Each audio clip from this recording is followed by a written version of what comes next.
it's Sherri from A Quilting Life, and today I'm here to talk about Moda Block Heads 3, Block 14. This week's block is by Joanna Figueroa of Fig Tree & Company, and it's a really fun block. There are a few tips and tricks that I have to show you today, and so I hope you'll enjoy watching to learn what I did to make this block a little bit easier to put together.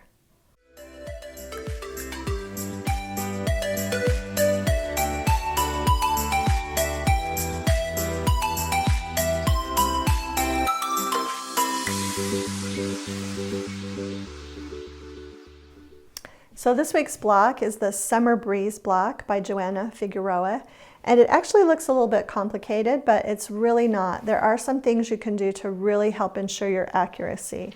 First, remember that you'll need to go to Joanna's website to download her PDF pattern, and the block is sized on her pattern in 6-inch, 8-inch, and 12-inch sizes.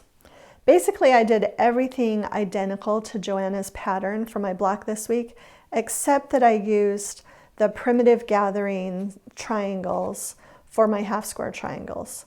There are quite a few half square triangles in this block, and if you can make them very accurate, then it really helps ensure that your block goes together more accurately.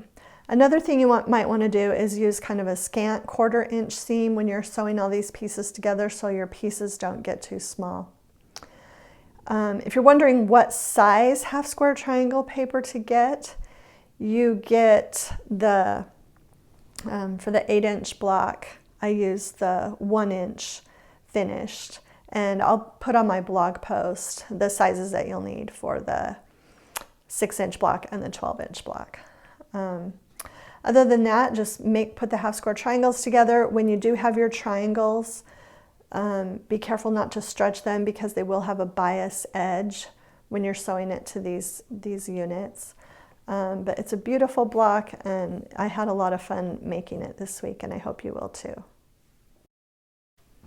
I hope you enjoyed today's little video for Moda Block Heads 3, Block 14 by Joanna Figueroa. Remember, you'll need to go to her website today to download the PDF pattern for the instructions for this block. And I will be back next week. We'll be back to the top of our designer roundup again, and I'll be sharing Block 15 by Corey Yoder. Hope you'll subscribe to the channel if you haven't already, and thanks so much for stopping by.